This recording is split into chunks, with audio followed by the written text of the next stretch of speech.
Nur, bukannya tadi kalian pergi proker? Kok masih di sini? Nur?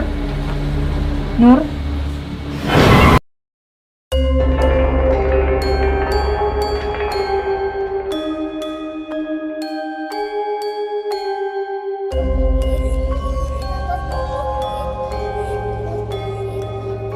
Film KKN di Desa Penari semakin banyak diperbincangkan, bahkan sudah tembus lebih dari 4 juta penonton hingga Jumat 13 Mei 2022.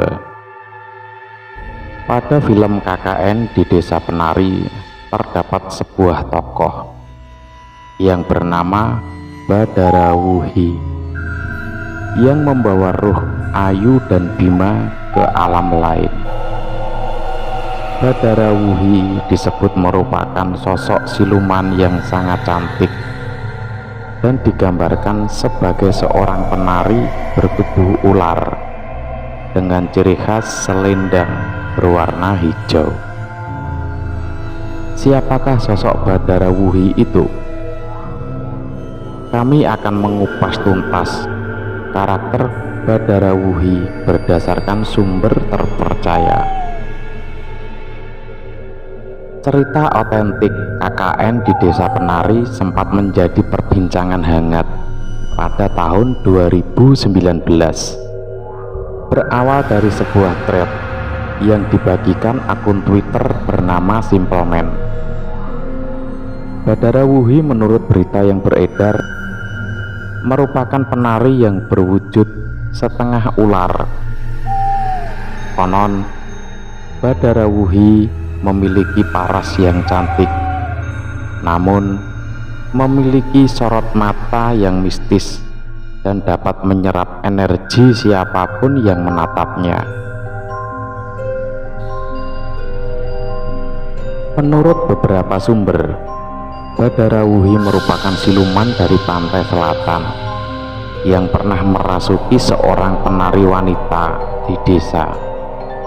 Wanita tersebut bernama Ratna Nareh yang pada masa itu dikenal arogan dan memiliki ilmu kanuragan yang kuat.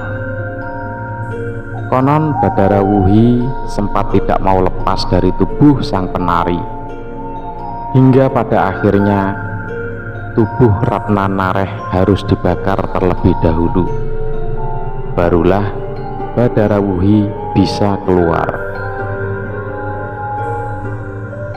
Sebelum mengenal sosok Badara Wuhi, kita ungkap terlebih dahulu seorang penari wanita cantik dan sakti yang bernama Ratna Nareh, yang menjadi pemantik dari keberadaan sang siluman.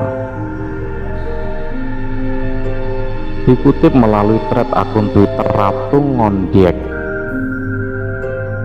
Ratna Nareh adalah seorang kesatria di zaman Raja Airlangga berkuasa yang melarikan diri usai menaklukkan Empu Barada atas wilayah kerajaannya. Ratna Nareh ini hidup mengembara dengan membawa alat musik tradisional, yaitu lontar, yang membuatnya sakti. Dia juga memiliki ilmu kanuragan dan kanujiwan yang membuatnya mampu menaklukkan para jin dan makhluk halus di hutan Pulau Jawa yang dilaluinya.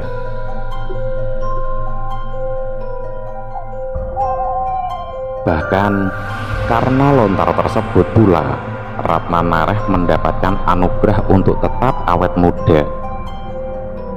Singkat cerita, Ratna Nareh yang juga merupakan seorang penari ini mendapat tawaran berkunjung ke satu desa saat dirinya berada di wilayah Wonosobo. Dia dibujuk oleh seorang lurah desa tersebut yang merupakan seorang pria cabul yang ingin meniduri Ratna Nareh dengan alasan menawarkan tempat tinggal. Ratna pun menerima tawaran untuk menetap di desa tersebut. Lalu kemudian saat malam hari, Ki Lurah dan pengawalnya mencoba melancarkan misi bejatnya. Namun karena kesaktian Ratna, belum sampai Ki Lurah menyentuh tubuhnya, dia sudah terpental dengan sendirinya. Bahkan Ki Lurah meninggal seketika. Pasca kematian Ki Lurah, Ratna Nareh pun menjadi pimpinan desa tersebut. Dan menariknya, desa itu ternyata merupakan gerbang halus pantai utara yang memiliki sebuah sendang yang dipercaya sebagai tempat persinggahan Nyi Roro Kidul, Ratu Laut Selatan yang memiliki hubungan baik dengan Kerajaan Utara Laut Jawa apabila beliau ingin berkunjung. Sendang tersebut dijaga oleh beberapa panglima dan kesatria Laut Selatan untuk menjaga kemurnian airnya. Ada hal unik di desa tersebut. Penduduknya dilarang untuk melakukan tari-tarian yang diiringi oleh gamelan, untuk menghormati para makhluk gaib yang mendiami kawasan desa tersebut. Ratna Nareh yang merasa dirinya sakti mandraguna lantas diliputi oleh kesombongan. Dia dengan sengaja melanggar pantangan adat tersebut, bahkan menantang semua penghuni alas daha, termasuk makhluk halus penjaga sendang persinggahan Nyi Roro Kidul. Ratna Nareh melakukan tarian dengan menggunakan gamelan untuk mengundang para makhluk gaib keluar, dan sesumbar akan menaklukkan mereka semua. Merasa diremehkan, para makhluk gaib itu pun berdatangan dan menyerang Ratna Nareh serta penduduk desa yang tidak berdosa hingga musnah, termasuk para penjaga sendang Ratu Laut Selatan di desa tersebut.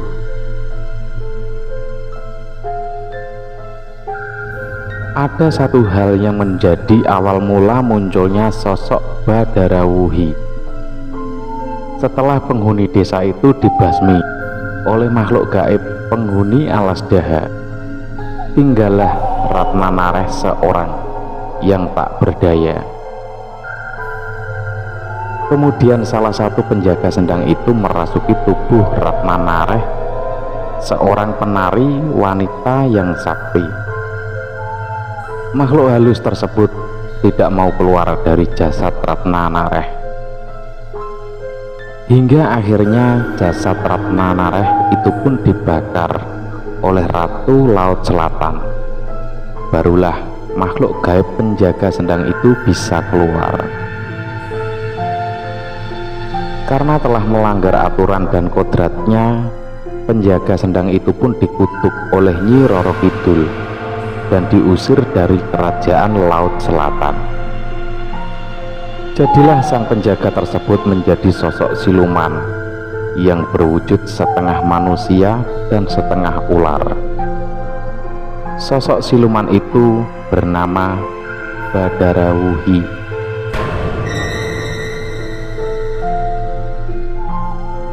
Sang mantan penjaga sendang yang tak punya tempat tinggal ini pun mengembara dari satu tempat ke tempat yang lain, hingga akhirnya Badarawuhi sang siluman ini merasa nyaman dan menetap di satu tempat, yang akhirnya menjadi suatu desa yang sekarang menjadi desa di mana Bima, Ayu, Widya, Nur, Wahyu dan Anton melakukan program KKN.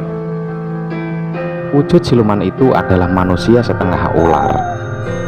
Namun siluman Badarawuhi lebih menyukai menampakkan dirinya sebagai wujud wanita cantik yang mengenakan atribut Kerajaan Laut Selatan, yakni memakai kebaya dan selendang berwarna hijau.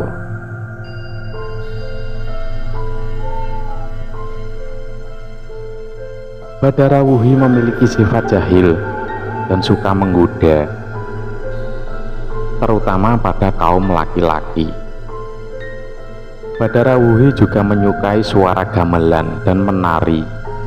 Bahkan konon ada satu tarian kuno dan mistis yang melegenda dan berhubungan dengan Badara Wuhi, yaitu tarian sebelang. Tarian tersebut membuat penarinya bisa melakukan tarian dalam keadaan tidak sadarkan diri, akan tetapi bisa menari berjam-jam, bahkan berhari-hari non-stop tanpa berhenti.